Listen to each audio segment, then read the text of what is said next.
33ª parte. La gran profecía de las 70 semanas. Perfil profético del tiempo del fin según la profecía de Daniel. Recordando siempre cómo es visto Daniel en esta parte de la profecía como Daniel, el profeta del tiempo de los gentiles. En nuestra meditación sobre el escenario profético del tiempo del fin, estaremos considerando el capítulo 9, la visión de las 70 semanas, una profecía muy importante para comprender el desarrollo exacto de la profecía dada en el libro de Daniel. Para ello leeremos el capítulo 9, versículos 1 y 2. Sobre el reino de los caldeos, en el año primero de su reinado, yo, Daniel, entendí atentamente en los libros el número de los años, de lo cual la palabra del Señor vino a Jeremías, el profeta que habría de cumplirse 70 años en las desolaciones de Jerusalén. El capítulo anterior abarca la tercera parte de las visiones de Daniel. Babilonia había caído ya y Darío, el rey medo, estaba sobre el trono de los imperios.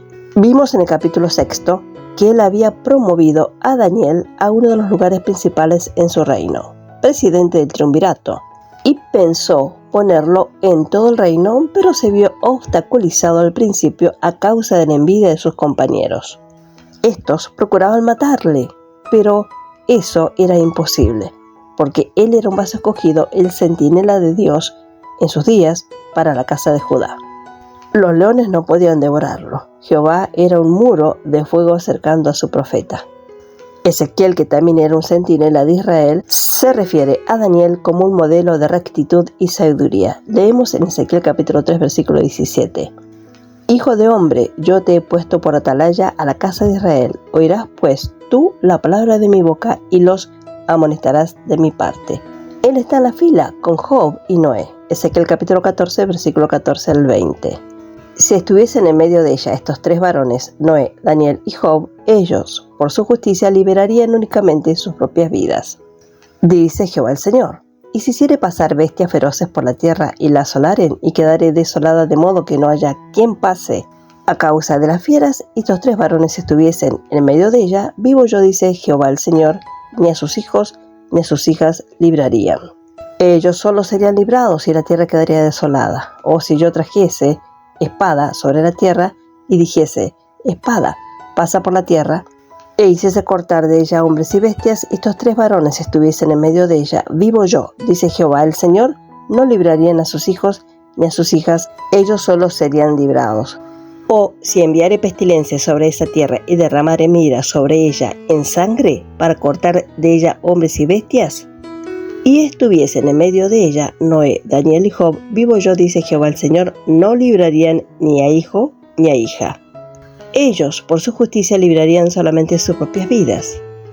Así vemos estos vencedores como ejemplos en medio de tiempos de degeneración. Dios toma nota de estos eminentes y escribe su epitafio en el cuadro de honor de sus hombres fuertes e ilustres. El elogio de Ezequiel hace Daniel prueba que fue tenido en alta estima por los cautivos de Judá. Su exaltada posición mientras él todavía era un simple joven en la corte del conquistador y rey judío, les dio un vivo interés por su honrado pariente. Su nombre y fama por su sabiduría y justicia añadieron brillo a su raza. En su exaltación se sentían levantados de su degradación. Y es un hecho sorprendente que Jehová generalmente favoreció a este pueblo de destino en esta manera. En sus inicios como nación en Egipto, su pariente José, a causa de su interpretación de los sueños, se convirtió en el hombre más grande de la corte egipcia. Así que Daniel, al cierre de su historia como un reino, fue impulsado también por el mismo motivo. Ambos representan el alto y santo llamamiento de Israel, un reino de sacerdotes entre las naciones, y los portadores de luz del Mesías en todo el mundo gentil. Daniel representa especialmente sobre todo el pueblo del pacto en el exilio y en sujeción a las potencias mundiales por un tiempo a causa del edicto de Dios. Pero note, esto es solo externo. En realidad él, el judío, es el rey, el soberano del mundo. Su visión, discernimiento de los sueños que desconcertó la sabiduría de los caldeos, le prueban superior. Sus altas dignidades en esta corte pagana figuran la última exaltación de estas personas. los santos del Altísimo, cuando los reinos de este mundo llegarán a ser los reinos de nuestro Señor y de su Cristo. Apocalipsis capítulo 11, versículo 15, y vamos a leer esta referencia. El séptimo ángel tocó la trompeta y hubo grandes voces en el cielo que decían: los reinos del mundo han venido a ser de nuestro Señor y de su Cristo, y Él reinará por los siglos de los siglos. Veamos un poco la vida de oración de Daniel. En nuestro capítulo contemplamos al profeta de Dios acercarse a su soberano, a pesar de sus responsabilidades y de sus urgentes obligaciones, de manera rápida, cuidadosa y eficientemente ejecutada. Él no dejó de buscar el rostro de Jehová. La comunión con Él era su hábito diario, uno de los más altos privilegios y no solo funciones de su expuesta vida. Era su preeminente ministerio. 3 veces al día buscó el santuario en la presencia de Dios, para adoración y oración, que eran las esencialidades absolutas para él. Sus ventanas estaban siempre abiertas hacia Jerusalén y no se olvidó de leer las Escrituras también. De ese modo pudo discernir los signos y señales de los tiempos que se estaban multiplicando con una rapidez increíble a su alrededor. Incluso hoy en día, como con nosotros, Babilonia había caído y el pueblo estaba a punto de ser liberado de su cautiverio, como había sido predicho. Isaías 25:11. Toda esta tierra será puesta en ruinas y en espanto, y servirán estas naciones al rey de Babilonia 70 años. Incluso hasta el más mínimo detalle, la profecía estaba cumpliéndose en ese momento. La exaltación del sucesor de Babilonia, los medos, ya estaba comenzando a ser historia. Ciro, el hombre que fue nombrado como libertador de los judíos, se vislumbra. Leemos en Isaías capítulo 45, verso 1. Así dice Jehová a su ungido, a Ciro, al cual tomé yo por su mano derecha, para sujetar naciones delante de él y desatar lomos de reyes, para abrir delante de él puertas, y las puertas no se cerrarán. Este ya estaba sentado en el trono de Persia, por lo que Daniel se estremeció con ímpetu en su espíritu a buscar al Señor por el mayor despliegue, el desarrollo adicional de su voluntad, y encuentra la disciplina de Dios para Israel. El llamado a la oración se vuelve más insistente y urgente cuanto más cerca estamos a la hora prevista de un evento. En lugar de convertirse en un siervo vigilante, llegando a ser insensible e indiferente, en el supuesto de los consejos de Jehová se van a cumplir independientemente de su cooperación o no, sin embargo, él tiene el efecto contrario. Se involucra más que nunca en la vocación extraordinaria de la oración. Y eso es siempre la manera de obtener las visiones de Dios.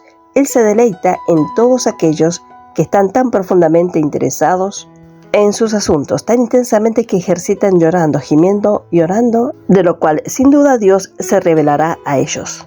La cautividad de los judíos había sucedido tal como fue predicho por los profetas Isaías y Jeremías.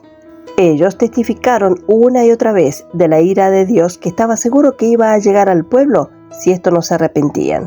Pero, por desgracia, ellos no hicieron caso.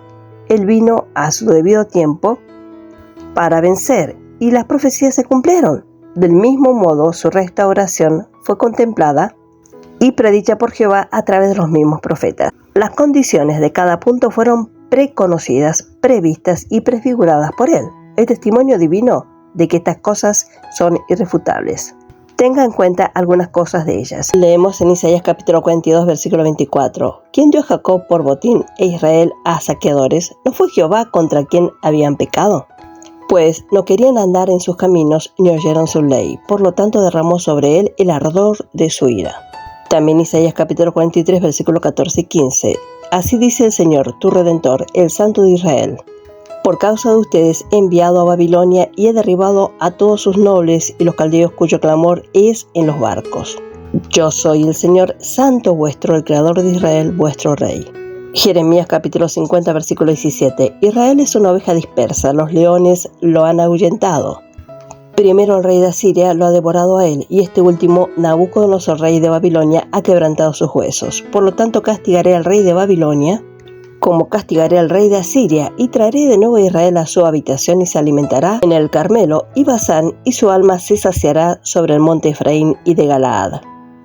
Ningún acontecimiento en la historia de la nación de destino fue accidental. Jehová reveló la tendencia y la dirección de los acontecimientos que les afectan y formó su curso en cada detalle. Ninguna nación gentil podría haber gobernado sobre ellos excepto porque el Señor los había vendido. Así como él mismo lo declara, los entregó en las manos de los enemigos por un fin determinado, por un tiempo determinado, y él quiere que su pueblo sepa cuándo haya terminado su castigo para que le invocaran para liberación y restauración. Él los reunirá fuera de las tierras donde habían sido dispersados cuando sepan su voluntad y le invoquen de veras. Como dice él, ponme en memoria, vamos a abogar juntos. Isaías capítulo 43, versículo 26. Además, él declara, yo todavía os responderé de la casa de Israel para hacer esto por ellos. Yo los aumentaré con hombres como un rebaño. Ezequiel capítulo 36, versículo 37. Por otra parte está escrito, así dice el Señor, el Santo de Israel y Hacedor tuyo. Preguntadme de las cosas por venir acerca de mis hijos y acerca de la obra de mis manos, demandadme. Isaías 45, versículo 11. Por eso decimos que Daniel estaba en la perfecta voluntad de Dios y tenía la mente de Dios en la oración y en la ayunar en este momento. Este fue un periodo de crisis en la historia de su pueblo. La restauración del exilio babilónico era, en cierto sentido, dependiente de la penitencia y la súplica del pueblo. Escuche, en aquellos días y en aquel tiempo, dice el Señor, los hijos de Israel vendrán, ellos y los hijos de Judá juntamente. Yendo y llorando, ellos irán y buscarán a Jehová su Dios, preguntarán por el camino de Sión, con sus rostros allá, diciendo, venid, vamos a unirnos a él, Señor, en un pacto eterno que jamás se ponga en olvido. Jeremías capítulo 50, versículos 4 y 5. Daniel leyó esto y obedeció, como él nos dice, y volví mi rostro a Dios, el Señor, buscándole en oración y ruego. Cuán notable es la actitud del profeta, la cual nos deja mucha enseñanza. Aún más, sabiendo que la venida de nuestro Señor no se retarda. Que el Señor nos siga guiando en el desarrollo de su palabra para la clara comprensión de la misma. Por ahora dejaremos por acá y que el Señor bendiga ricamente a cada uno. Amén y amén.